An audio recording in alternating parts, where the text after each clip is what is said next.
Scary Hooks. And for those of you who do not know, the No More series is where different overcomers tell their story of overcoming an area or obstacle in their life. And so today we have a very special guest. Go ahead and say hello to our audience, Anthony. How everyone doing? Awesome. So we're going to jump right in, you guys. Turn up your volume, your computer, your laptop, your phone, whatever you are tuning in on.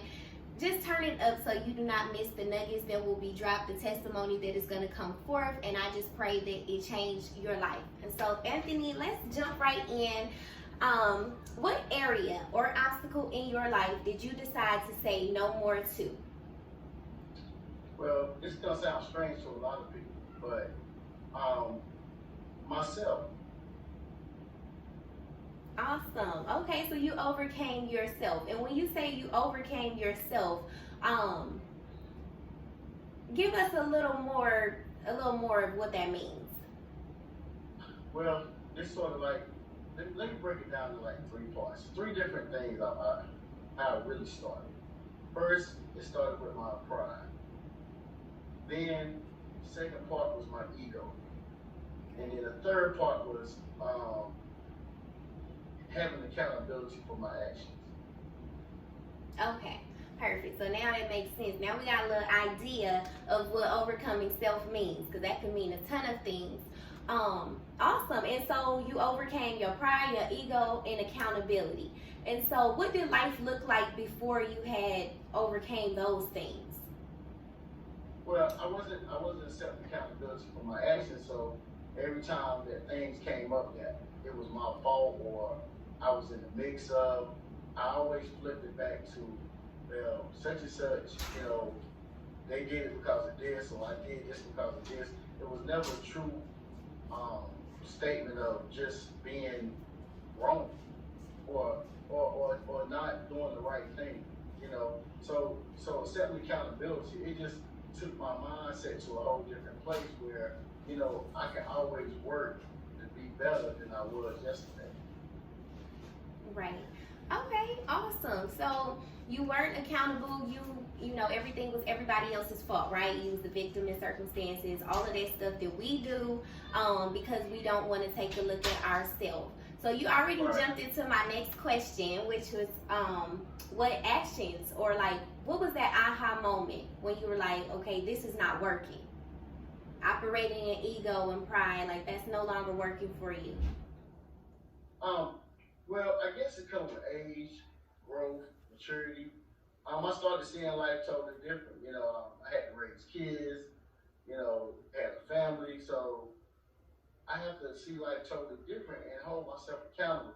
Being connected to different organizations, it just made me say, I cannot afford to not correct myself. So basically, I broke it down and started calling it embracing self-correction. Okay, so you realized that wasn't working for you. Embracing self-correction. Dig a little deeper in that. What does that look like? Well, it looked like a lot of ups and downs. That's what it really looked like. It looked like a lot of overcoming. It looked like a lot of tearing those walls down that you held up because you was upset with somebody in the 7th grade. It looked like pain. It looked like not wanting to grow. I'm not looking at the leaves, growing the trees, the grass growing. I wasn't growing. Yeah. I'm staying in the same place. So I had to embrace the self-correction. I couldn't just self-correct. I had to embrace it. I had to stand up within all the problems, the anger, the fire, the non-accountability. I had to stand up and say, look, the only person that can change this is you. So I moved out my way, stepped into a new realm, and tried to become a new image. Awesome. I like that. Just taking a look at self and saying, look, this ain't working.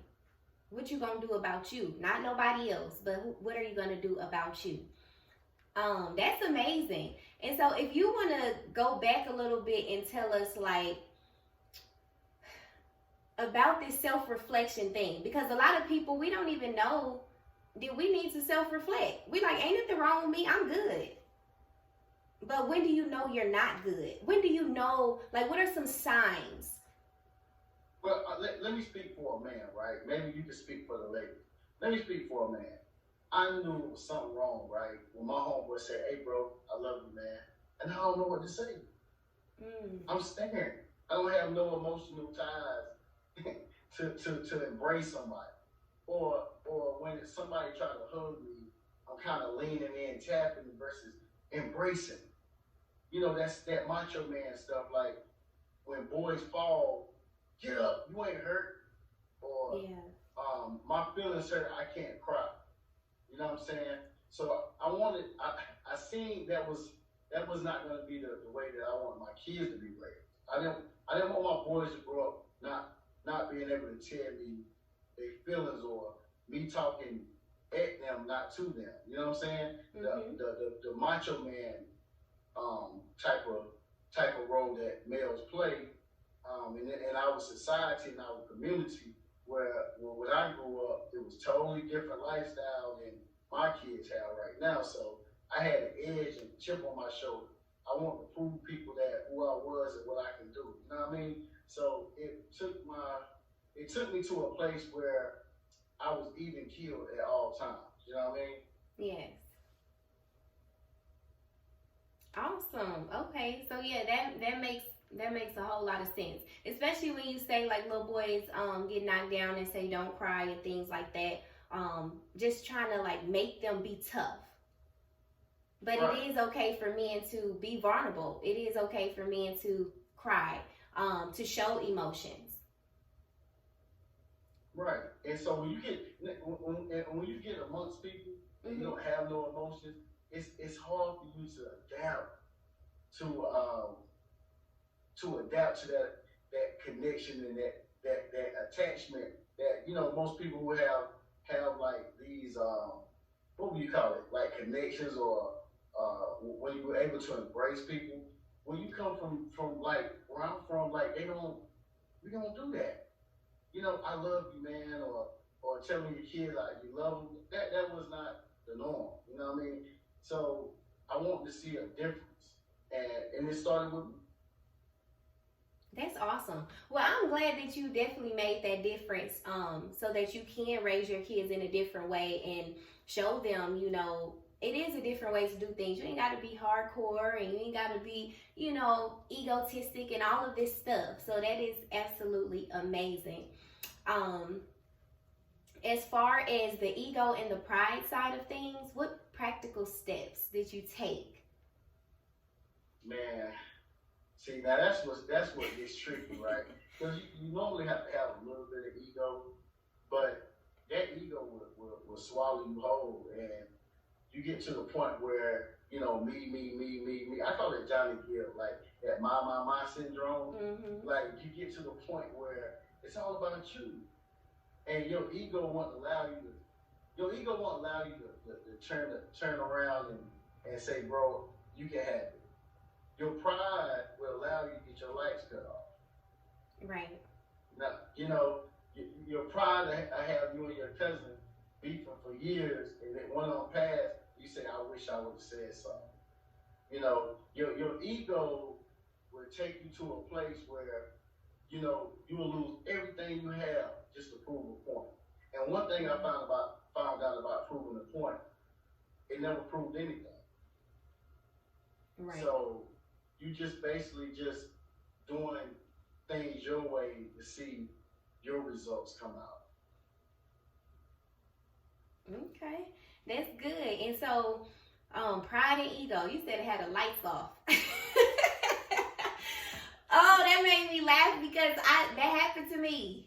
I was so like, I ain't about to ask nobody for nothing. That type of mentality and be in the dark. Because Right.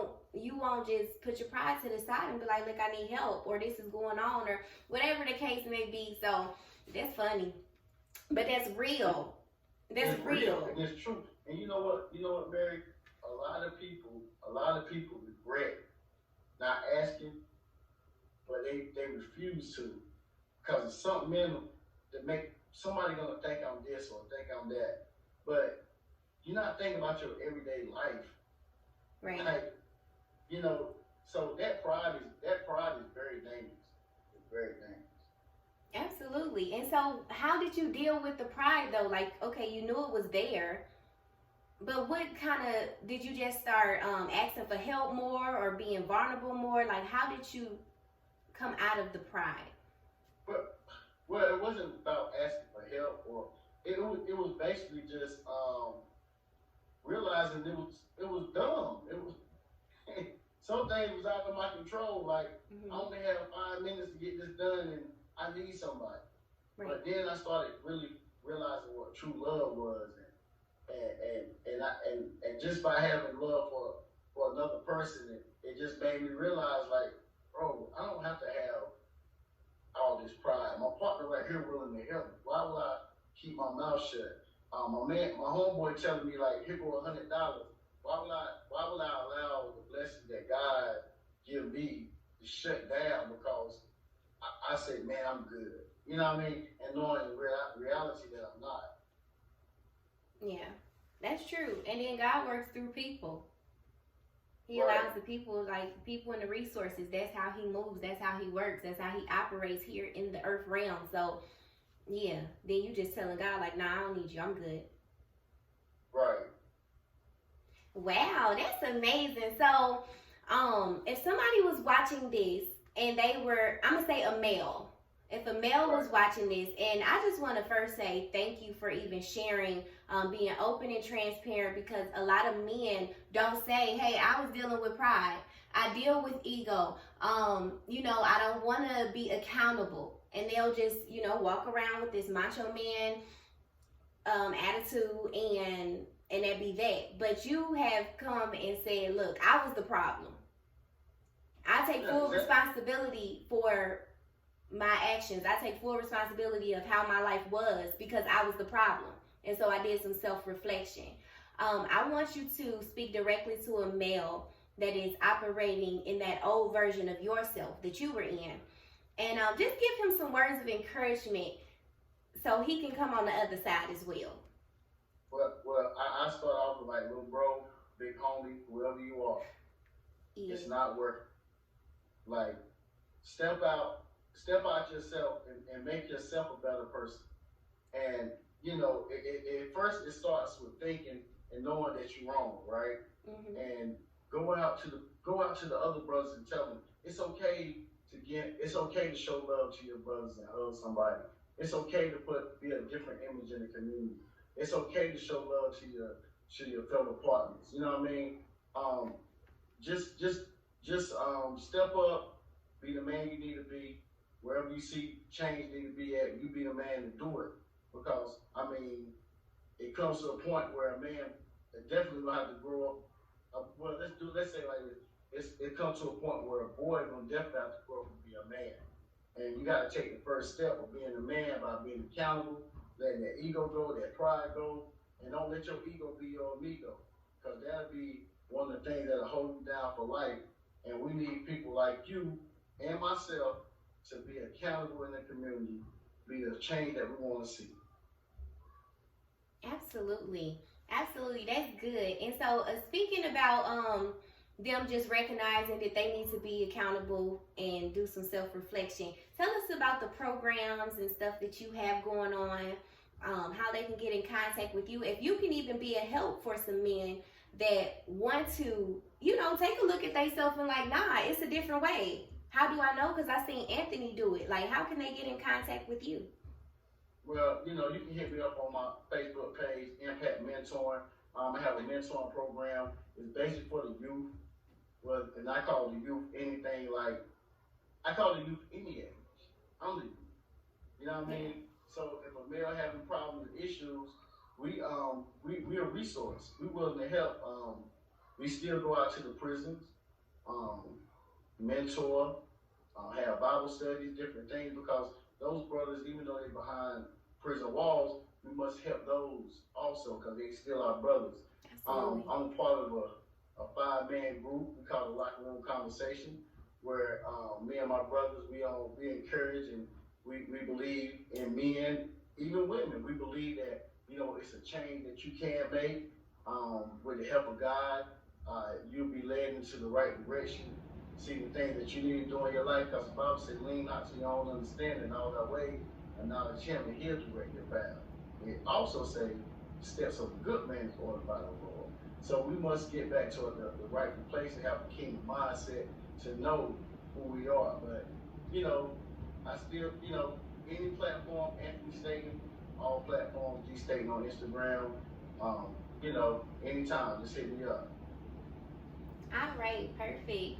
And I'm gonna make all of that stuff clickable in the bottom description so they can get access to it, because look, we have no time to play, first of all. And then another thing is, like, when the help is presented to you, take advantage of the opportunity. You know, God not gonna knock you over your head or bust open the sky to bring you what you're asking for. If you're looking for change, if you want to be better and do better, the help is being presented to you, so take advantage of the opportunity. Anthony, I want to thank you so much for joining me here today on the No More series. Just being open and transparent. You do not find many men that will be open and transparent and say, look, I was the problem, or I'm dealing with this. Even for a man to just say he's dealing with something, or he has dealt with something, is very rare. So keep being rare, keep being who God has called you to be, keep building up our men, because we got some strong women out here. But the men need somebody that could be like, bro, you could do this too. And you're being just that. So I commend you. Keep going forth. Keep letting God use you. And just keep being great. Hey, I want to thank you, Mary, for having me on the No More series. You're doing an awesome job in the community. You're helping and embracing all people. And your gift that God has gave you is so amazing. It's so amazing. So keep wowing us and showing us new things, new visions that God has given you, and we all here to support. Awesome. Glory to God. Thank you so much, and I will talk with you soon.